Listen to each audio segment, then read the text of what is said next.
And now, it's time for another Dice Tower review with Tom Vasel.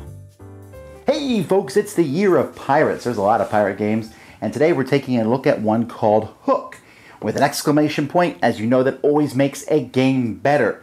Now, Hook is a game about placing cards that have holes in them on top of other cards to get different items. It is a player elimination game. Don't let that chase you away. It is a speed game. Well, that might chase you away, but the combination provides something interesting like this.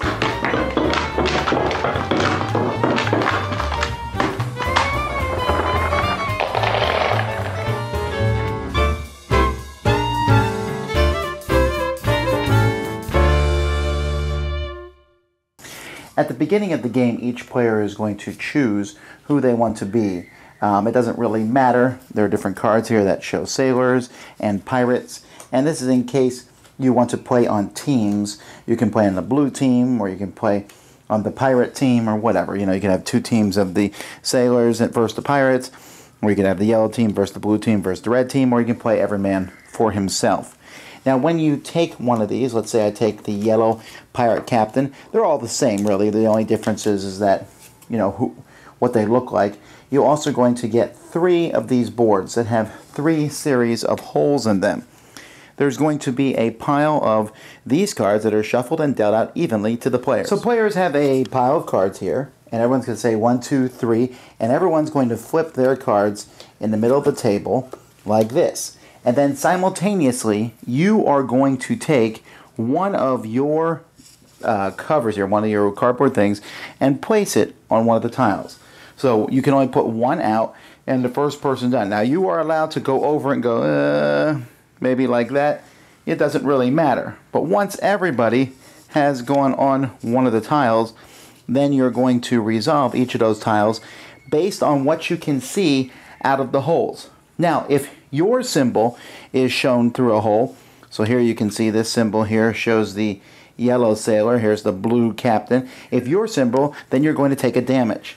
Now, the rules of this game basically have you place a token on each of these as you take damage. But honestly, that's fiddly and kind of annoying. We just took one and kept the track. But, I mean, you can do what you want. These are actually the holes that are punched out of these pieces at the beginning of the game. So they're not garbage, don't throw them away. Once you have reached your last one, you're eliminated. There's this black sailor here. That's kind of a while. When you hit that one, then then you can pick the player who is going to take the damage. If there's a parrot on the card, like there is on this one, then you're going to take this card and tuck it underneath your pirate. At the end of the game, you're going to get points for each parrot that you have. If there is a barrel on the card, or if there is a cage, they're pretty much identical, and you have one of those showing, then you're safe from other players shooting at you. You're not safe from the cannonball, which does 1 damage to everybody.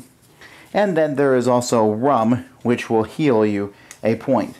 So you can see that the different cards have different types of symbols on them, and you are trying to find the right combination to pick these. You will keep going. Remember, if you eliminate all the other players, you win.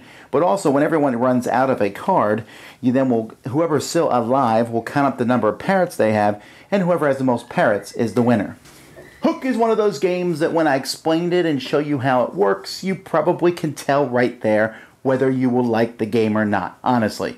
If you like the fact that you have to quickly put one out and match it, you're looking, okay, I need to do this, and okay, this, and place this, and curve this. Now, that speed aspect is going to chase some people away. Now, other people are going to thrive on it. Now, the speed aspect isn't totally bad, because if, let's say you're playing a 3-player game, or a 4-player game, and the other 3 players get theirs out right away, that 4th card, you can take your time. You can look at the holes in your 3 different things, and you can rotate them. Because there is obviously some sort of spatial element to this, where you're sitting there going, how exactly do these turn to place them down? And some people have a hard time doing that quickly, but that is by no means makes you lose the game. In fact, one game I played, I consistently was one of the last 2 to place them down, but I was careful about what I placed, and I was able to eliminate a couple other players and then get the most parrots to beat the other player. And even though there is player elimination, unless you are trying to lose or unless all the other players somehow manage to take you out, it's not going to happen too quickly. If you're eliminated, it would be close to the end of the game anyhow. And because, I mean, there's only so many of your symbols that are out there. Now, you will find that if you play more than a 3-player game and you don't play on teams, that you will confuse the yellow and the yellow and the red and the red and the blue and the blue. The blue sailor and the blue pirate, yes, they're distinguishable, but you have to like look twice, while otherwise it's like, ooh, color, color, color, color. And even then, let's say you're just playing a 3-player game, and I'm the blue captain, you're the red captain, you're the yellow captain.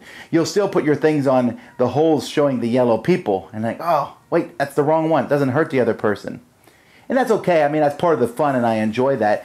But I like how the cards are placed out, both defensively, where you'll cover up a card just so you don't get it, offensively, to go after other people, and then there's those parrots. Those parrots. You need the parrots to win. Well, you need to survive to win, but you also need parrots. It's silly fun, right? There's not a lot in it. You might have some arguments over whose thing landed on the card first. And like I said, those little cannonball tokens that were punched out, you don't really need those, but still, I enjoyed it. It was just a fun little quick turning cards, placing them down, and played in that manner is an entertaining little game. Dice Tower Judgment, approved! Thanks so much for watching the Dice Tower videos. Find more great videos and reviews, as well as our top-rated audio podcast at Dicetower.com. You can also find other great shows at Dicetowernetwork.com. I'm Eric Summerer, and you've been watching The Dice Tower. The Dice Tower is sponsored by Cool Stuff Inc., where you can find great games for great prices. Cool stuff in stock. Check them out at CoolStuffInc.com. Shut the door!